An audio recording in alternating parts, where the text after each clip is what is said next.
Bueno, aquí estamos empezando la segunda parte de la presentación que les envié. Vamos ahora a ver el asunto de los mecanismos de ingestión, digestión y absorción en el reino animal. Como les comentaba, no todos los animales van a responder de la misma forma. o no van a ser clasificados dentro de las modalidades de animales con tejidos. Por eso es que les traje como ejemplo a Porífera, que no es un animal con tejidos, pero que tiene sus características y sus modos de obtención de nutrientes.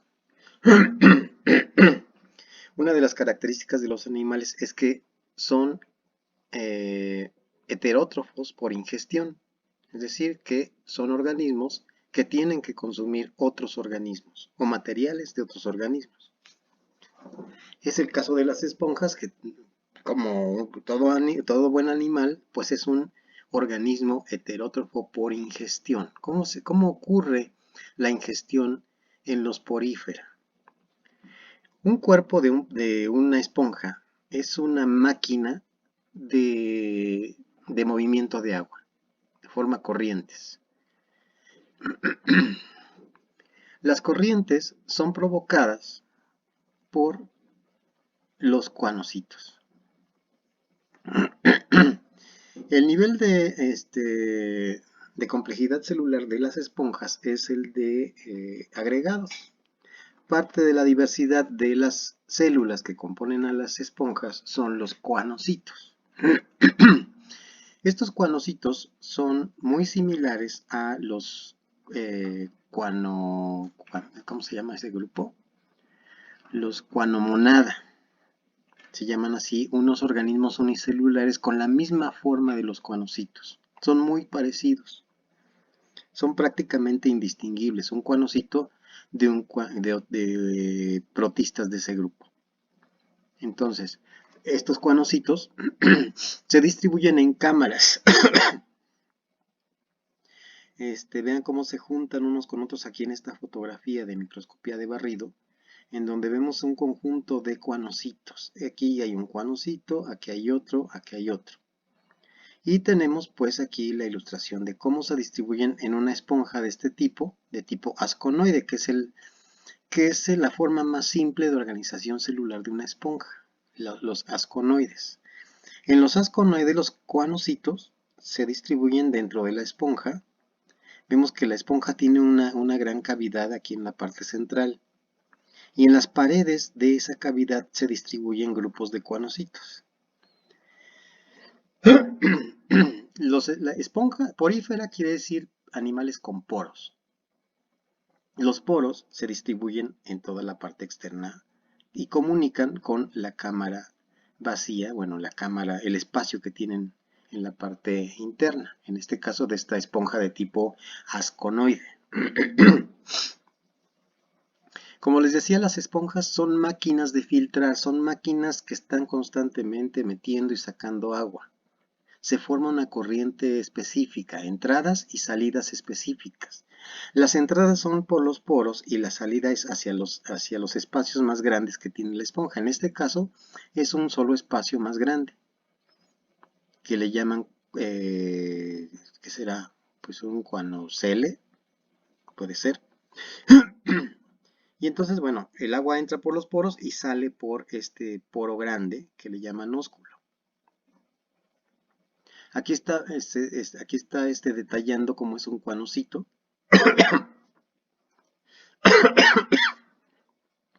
Y es ahí en donde ocurren los eventos de captura de alimentos. Las esponjas son filtradoras, es decir, capturan partículas alimenticias, en particular capturan protistas pequeños, más pequeños que los cuanocitos, capturan bacterias y todo tipo de procariotas. Aquí vemos en una especie como de dibujo general, aquí es un dibujo más detallado de un cuanocito. Es muy importante tener en cuenta que hay una relación muy estrecha entre el cuanocito o los cuanocitos y otro grupo de células de las esponjas que se llaman amebocitos por su similitud con las amebas. Entonces vemos algunos elementos aquí con más detalle del cuanocito. Tenemos el cuerpo celular, aquí lo estoy señalando con el cursor, y tenemos esta parte que le llaman collar, que es una serie de digitaciones celulares, o sea, de proyecciones citoplasmáticas alargadas y delgadas, que en conjunto forman una especie como de corona, que se le llama collar. Aparte tiene un flagelo. Entonces los flagelos, como ustedes saben, esta es una célula de tipo pistoconta porque el flagelo empuja al cuerpo celular.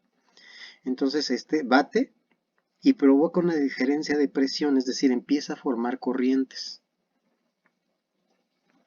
Las corrientes que llevan incluidos partículas como bacterias y protistas de diversos tipos son arrastrados por estas corrientes. Y en el collar, donde están estas digitaciones, estas proyecciones citoplasmáticas, secretan un moco, unas proteínas pegajosas, de tal manera que las partículas se pegan al collar, y en el collar son enviadas esas partículas a la base del collar. Aquí estamos viendo la base del collar, ¿no? Y aquí se está formando una vacuola por medio de un proceso conocido como fagocitosis. Estas vacuolas, que son como paquetitos, que incluyen a las partículas, también están asociadas a lisosomas que están vertiendo enzimas. Entonces vean cómo aquí la digestión no se realiza aquí en el cuanocito, no se realiza fuera del cuanocito, sino que se realiza dentro de estas bolsitas que se están formando por fagocitosis, dentro de las vacuolas digestivas, como son conocidas. Una vez dentro de la vacuola digestiva comienzan a actuar las enzimas que se están vertiendo por medio de lisosomas y empieza a ocurrir la digestión, es decir, la fragmentación de la materia orgánica. Las proteínas se fragmentan en aminoácidos.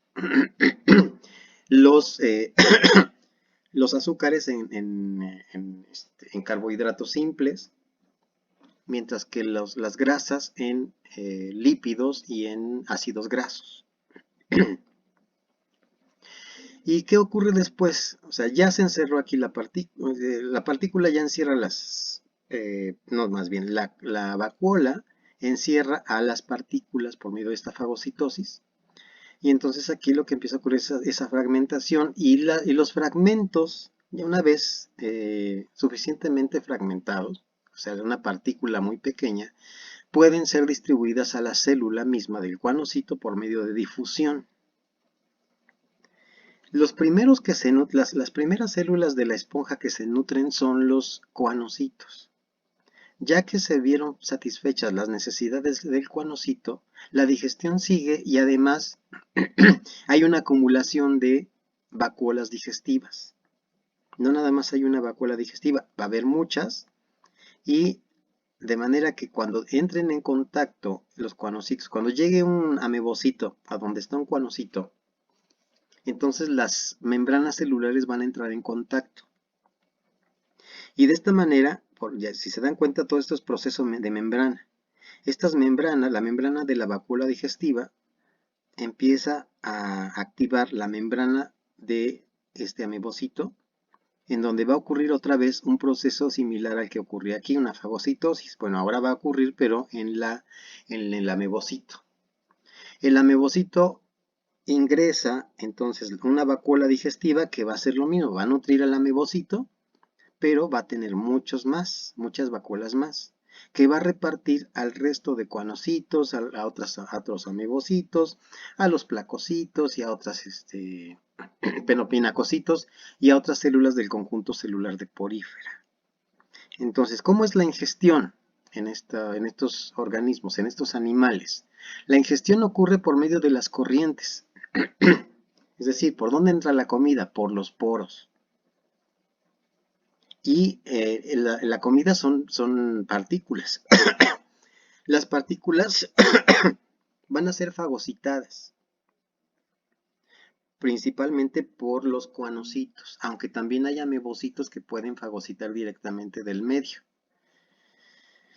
Después hay una integración de estas vacuolas digestivas donde va a ocurrir la digestión de manera intracelular, es decir, dentro de la célula.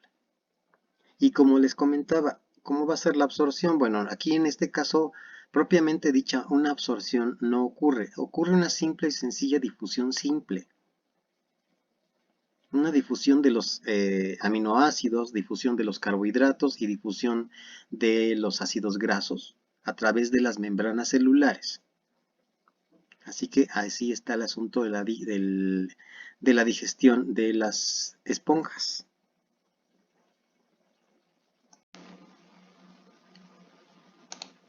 Tenemos ahora el sistema digestivo sacular, en el caso de los nidarios. En los nidarios ya estamos hablando de animales verdaderos, ¿no? Como en la clase anterior ya aclaramos qué son los animales verdaderos. Aquí vemos que estos animales son de simetría radial y tienen dos capas corporales germinales, endodermo y ectodermo, y a partir de esas capas se desarrollan tejidos y órganos. De tal manera que al final del desarrollo, que llega hasta la etapa de gástrula, las formas, pues digámosle adultas, no sé cómo llamarles, las formas que resultan conservan esta configuración estructural básica de una gástrula. Entonces, de lo que viene a ser el arquenterón se convierte en el estómago, mientras que el ectodermo se convierte en las estructuras corporales externas. Aquí vamos a hablar entonces ya de epitelios.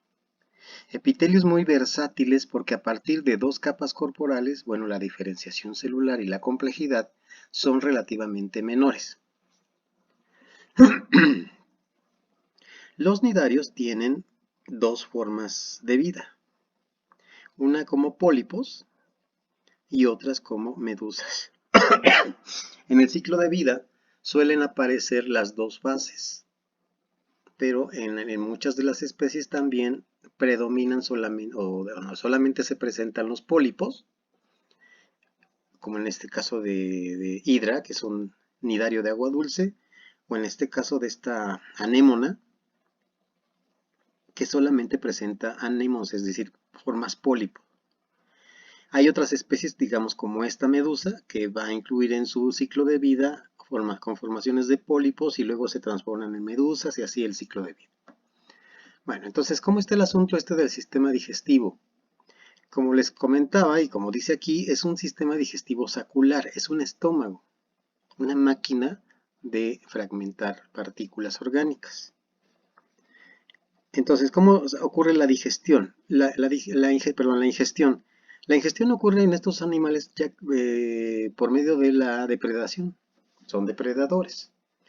Y en esta depredación se ven auxiliados por unas células características del filo, conocidas como nidocitos. Los nidocitos disparan descargas de sustancias neurotóxicas que paralizan a las presas, de tal manera que mediante los tentáculos las presas son llevadas a la boca. Digamos que entonces que ese es el proceso de ingestión. Disparan nidocitos, extienden los tentáculos en la presa y los tentáculos llevan a la presa hacia la boca. Ese sería el proceso de ingestión. El proceso de digestión, una vez en el estómago, se lleva a cabo parcialmente de manera extracelular, es decir, fuera de las células. Lo que veíamos en el caso de porífera es que la digestión es intracelular, mientras que aquí la digestión es parcialmente extracelular, fuera de las células, y es parcial, porque el resto de la digestión, o sea, los fragmentos más pequeños, se logran por una digestión intracelular complementaria. Dentro de las paredes del estómago, ahí se van a terminar de digerir los organismos que ha depredado. Una vez que se obtienen los nutrientes básicos, les repito, son los aminoácidos, son los ácidos grasos y los azúcares simples. Una vez que se obtienen en ese nivel de tamaño los nutrientes, entonces ocurre una difusión simple de los nutrientes a través de la mesoglea. Aquí tenemos una ilustración, creo, no sé, está muy chiquita la imagen, pero vemos aquí las dos capas de este animal. Esto sería la piel. A ver si le noto bien porque está muy chiquito. A ver, digamos que esta es la piel. Esto blanco sería la mesoglea. Esta no sé, espero que se vea el cursor, pero aquí estoy señalando la mesoglea. La mesoglea es una especie de gelatina que está separando la piel, que está aquí, la piel de aquí de la campana de esta medusa, de lo que es la pared del estómago. Esto sería el estómago, esto que está en gris. Entonces, pues hay una separación de estos epitelios.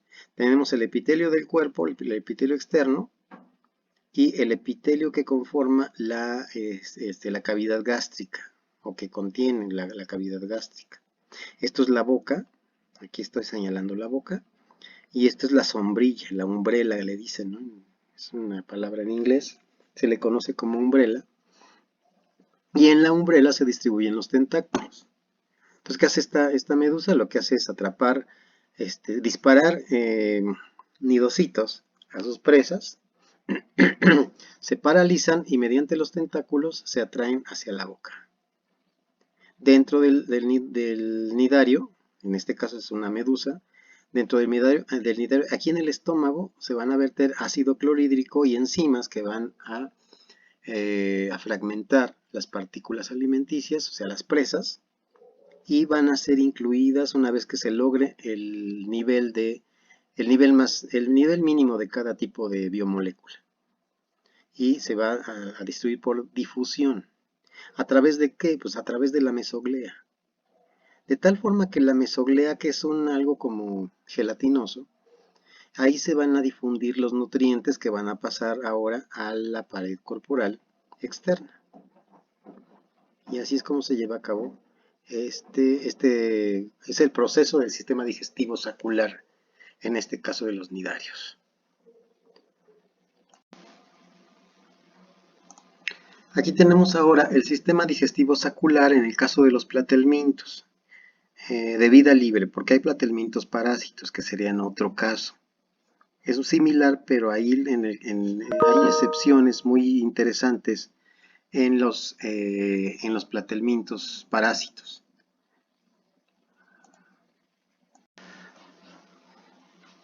Los procesos de ingestión, digestión y absorción ocurren de la siguiente manera en estos animales. Las planarias terrestres, las planarias dulceacuícolas, marinas y terrestres, son depredadoras o se alimentan también de restos de organismos. Entonces, estos animales ocupan diferentes estrategias de depredación. En el caso de las planarias, se acercan a la presa y la empiezan si ya está muerta la presa, bueno, empiezan a sacar su proboscis, que es su faringe, que se puede extender hacia afuera, y que la vemos aquí en esta imagen, casi en la zona media, por donde sale esa estructura. Entonces es como un popote, que por medio, no sé si puedan verter algunas enzimas que degraden la materia orgánica y entonces por medio de esta probosis succionan los materiales más o menos licuados. En este caso de las planarias terrestres, la planaria se enreda en sus presas. Generalmente se alimenta de lombrices terrestres. Entonces, pues también hay planarias terrestres que se alimentan de lombrices terrestres. La lombriz y esta cosa son cosas distintas. Esto es un platelminto y la lombriz es un anélido. Y aquí vemos otro tipo de planarias que son marinas, que ahí sí desconozco cómo se alimentan, pero supongo que se deben enredar deben envolver a la presa y algún proceso de predigestión pueden desarrollar y se tragan lo que se va deshaciendo del cuerpo, de las presas. Bueno, entonces, por otro lado, ¿cómo llevan a cabo la digestión? La digestión también puede ser parcialmente extracelular y la digestión intracelular se debería realizar entonces de manera complementaria en las células de la bolsa digestiva, es decir, las células que conforman el epitelio del estómago o de la bolsa digestiva es en donde se terminaría la digestión. Posteriormente, ya que se obtienen los fragmentos nutritivos en el tamaño adecuado, debería ocurrir entonces una difusión simple a través de las células del parénquima, es decir, desde las células del saco digestivo, tienen que estarse emitiendo las partículas disponibles de la nutrición. Y eso tiene que atravesar también las membranas celulares de las células del parénquima. Recordemos que estos animales no tienen cavidad corporal. Entonces lo que tienen son células. Es un parénquima en donde los nutrientes se van a comunicar de célula a célula por simple difusión o por quizás algún mecanismo de facilitación del viaje de los nutrientes. Ahí ya me pasé. Acá estamos. Finalizo esta presentación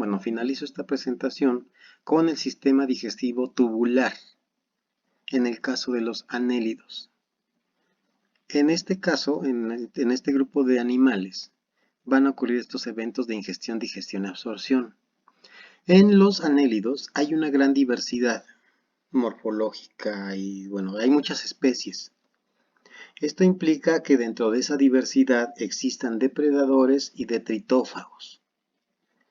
En este grado de complejidad animal, el tubo digestivo está altamente diferenciado en sectores, de tal manera que va a haber un sector en donde se reciba el alimento, es decir, una masa bucal, que puede tener muchos dientes y mandíbulas incluidos. Aquí vemos una fotografía de un anélido marino que tiene unas mandíbulas escondidas por aquí abajo. Entonces son mandíbulas muy poderosas que pueden también contener neurotóxicos. En el caso de la lombriz de tierra, bueno, tenemos otro tipo de interactuante ecológico que es un detritófago, come restos orgánicos que están en proceso también en el suelo. Entonces son diferentes. Este es un depredador y este es un detritófago. Pero en ambos casos, el sistema digestivo, el tubo digestivo está altamente diferenciado en sectores. El primer sector del tubo digestivo, en este caso es la boca, ¿no? Que se constituye en una masa bucal, porque hay otras cosas implicadas por ahí. Les comentaba del asunto de las mandíbulas, que esas mandíbulas pueden contener, pueden verter neurotóxicos que paralizan a la presa y facilitan que el depredador se trague y se coma a su presa. Bueno, una vez que entra la presa, ocurre entonces una digestión extracelular total en el estómago. Si bien puede empezar desde que se le inyecta un neurotóxico, pueden también haber enzimas digestivas que empiecen a actuar en el interior del cuerpo de la presa. pero al final de cuentas va a entrar por esa boca, se va a comunicar por una faringe y después van a entrar a una cámara estomacal. Es en esta cámara estomacal donde debe determinar la digestión de tipo extracelular. Es decir, el alimento, la presa está dentro del animal, pero está fuera de las células todavía. Está en el espacio de la cavidad digestiva, no está en las células. Una vez que se logra la digestión total, entonces el alimento pasa a la siguiente sección del tubo digestivo, que sería el intestino medio. Es ahí donde se recuperan los nutrientes y en el intestino posterior hay una recuperación final y también se recupera agua en la parte final, que sería en el recto. Aquí ocurre algo bien curioso, que el agua que resulta de los procesos de fragmentación de partículas orgánicas se recupera en la parte final del intestino, particularmente en el recto. Además, en estos animales existe una estrecha relación entre el sistema digestivo y un sistema circulatorio de tipo cerrado, donde hay venas y hay capilares. Entonces los nutrientes tienen que pasar hacia el torrente de la sangre, al sistema circulatorio. Y del sistema circulatorio los nutrientes se distribuyen en el resto de los órganos del cuerpo de estos animales.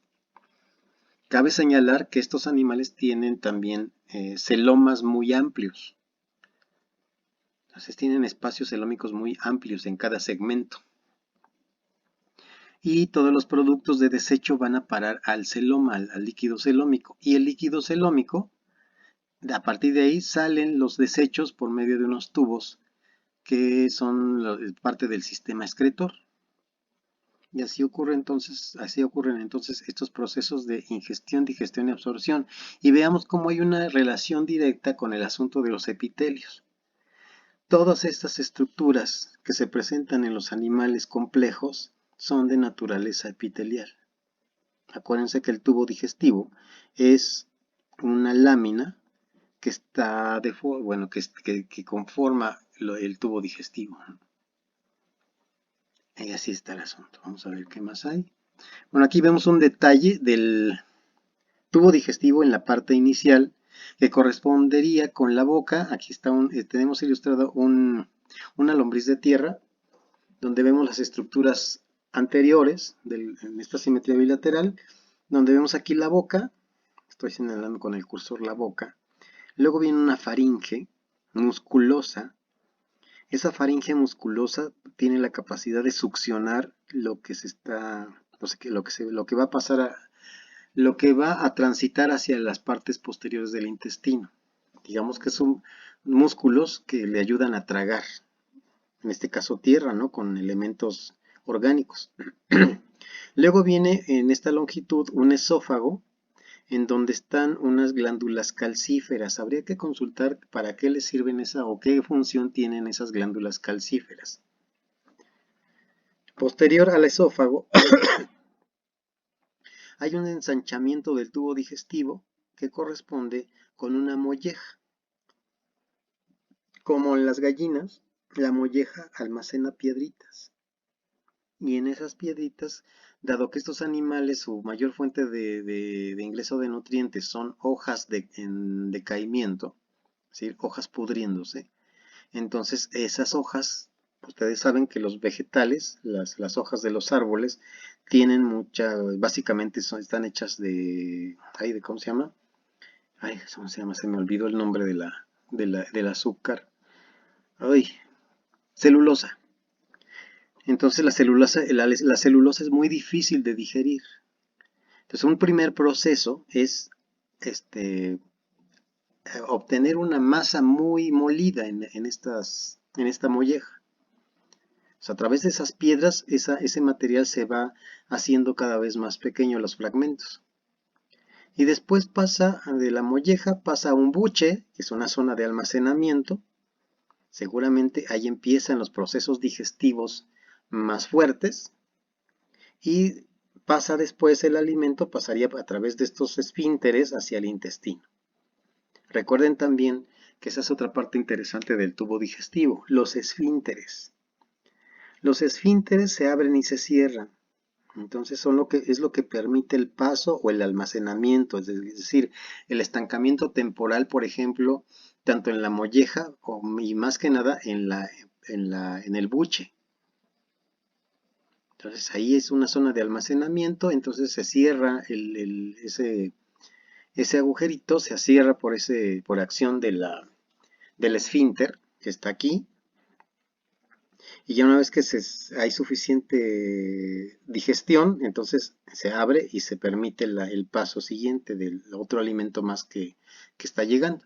Y el alimento se va empujando a través de los movimientos peristálticos del intestino.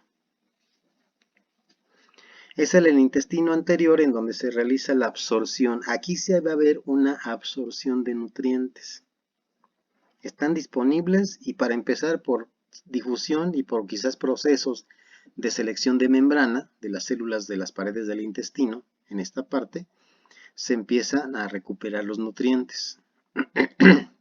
Y luego los nutrientes tienen una comunicación estrecha, bueno, más bien, esta parte del intestino, el intestino medio, está forrada de capilares.